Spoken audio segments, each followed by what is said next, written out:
Hello, it's Richard Perry along with Mark Went.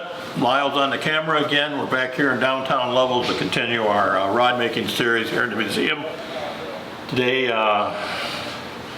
we're going to lap the ferrules to get them fitted, and time permitting we'll put on the reel seat and the grip. So ferrules are your last best chance to screw up your rod, probably. So if they're not lapped and fitted correctly, you'll pay for it and have to start over, at least to that point. We're going to try not to do that. Yeah, that's not the goal for today. But so the ferrules need to be, they need to be lapped flat. They need to fit into the female nice and flat and snug. And when we're done here, we're going to pull them apart and you'll get that satisfying pop that you get when ferrules are done correctly. Mark made these ferrules. A lot of guys make their own ferrules, or they buy ferrules and then lap them. I get ferrules from Wagner or CSE, and I get them already fitted because I figure they do a whole lot more of them a year than I will, so I got a better chance of making them fit right. So I just have to dress them up and get them, finalize them. But Mark is a craftsman, so he does the whole thing, and I'm gonna get out of his way and let him start lapping. All right, we're going to do it with a specific set of files. These are Swiss-made files. They're very, very fine in their cut. Right now, I took a micrometer to the male slide on this thing, and it's about 3/1000ths over the opening of the female ferrule. So we're going to be taking it down with very fine cuts on this thing because you don't want to go overboard on it. It's too easy to take too much off. You can always take more off. You can't put more back on. So we'll make a few passes, measure it. A few more passes, measure it. Once we get down close to, it's got to be a little bit less than 1/1000ths smaller than the opening on the female ferrule. It's kind of a midway between a press fit and a slip fit. For the machinists that are watching this, you know what that means. A press fit means that you have to use a hydraulic press to get the piece in place. A slip fit means it'll just slide right in there.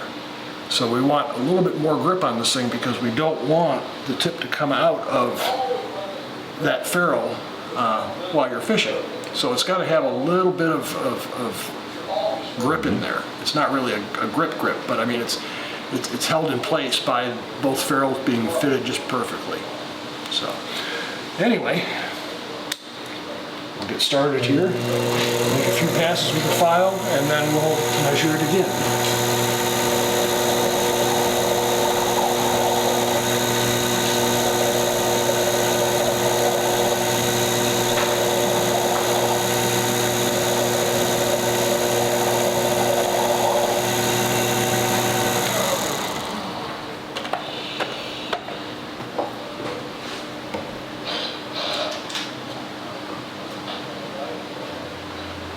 Using a Starrett micrometer to measure the diameter of the thing. And once I get close to, the opening on this wing was machined out to 0.219 of an inch. So when I start getting closer to the diameter of 0.220, I'm going to be switching to finer files so that I take less off and less off, so I don't take too much off.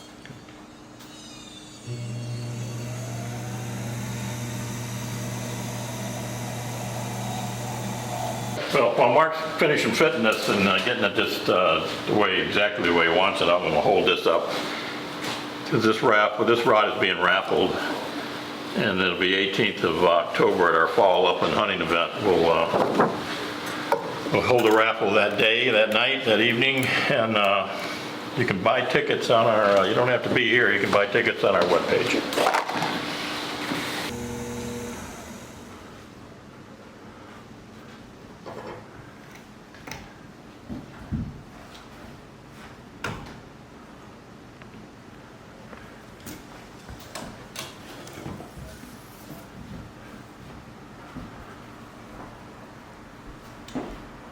And a test fit. All right, there's that pop we were talking about. It seats all the way down.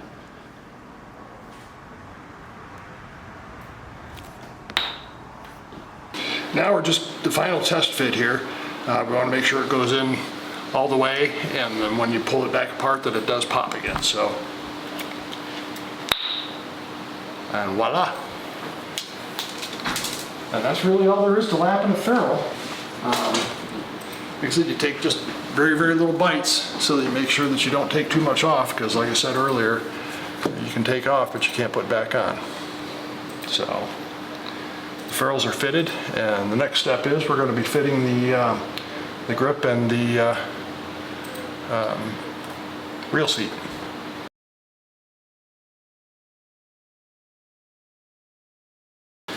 Okay, got the ferrules done. We've got a nice pop out of it. It should have heard that, and they finished lapping them.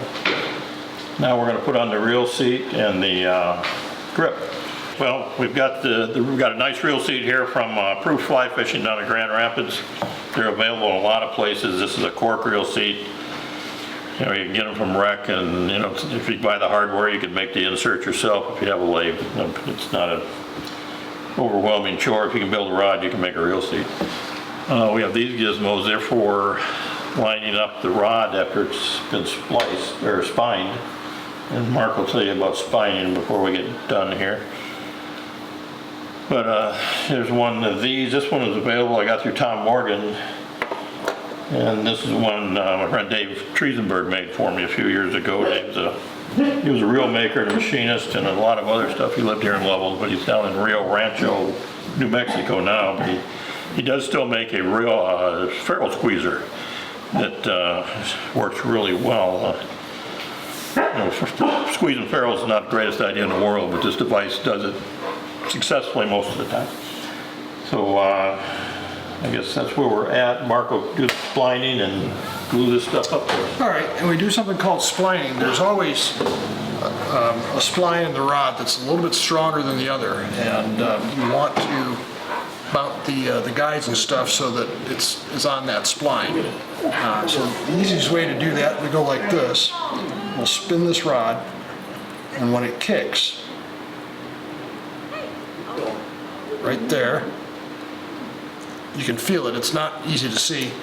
So this is the side that we're going to put the guides on right here. In other words, that's the side that the reel's going to hang from. The guides will be on that side, and it just helps line everything up. You do the same thing to the tips too, so that you make sure that you got the tips with the spline on the right side. So we're going to use the same glue or epoxy that I used the last time when we glued the ferrules on. This is called U40 Rod Bond. It's made specifically just for rod making.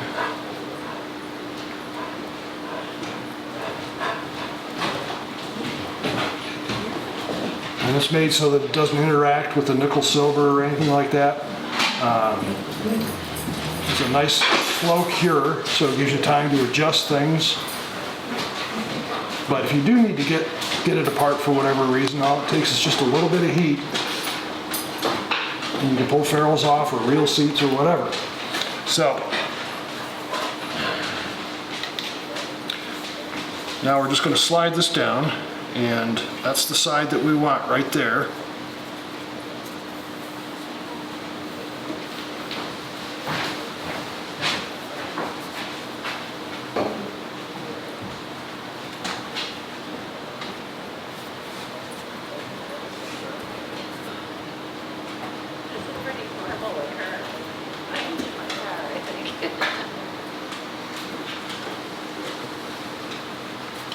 And then the last thing that we're going to put on here is the butt cap for the reel seat.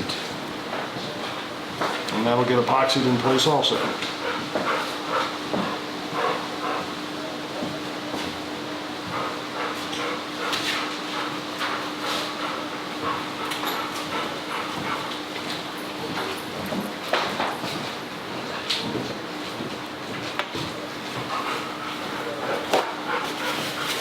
Clean it up a little bit. Make sure there's no goopy epoxy all over the place.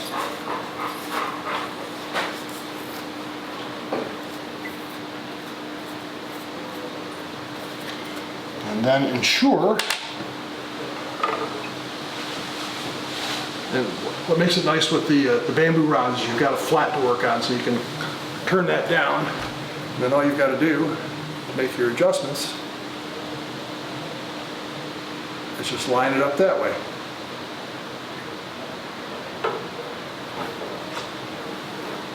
And that'll take about 24 hours to cure. So about the only thing we got left now is to put the guides on, wrap it, and then put the final finish on it.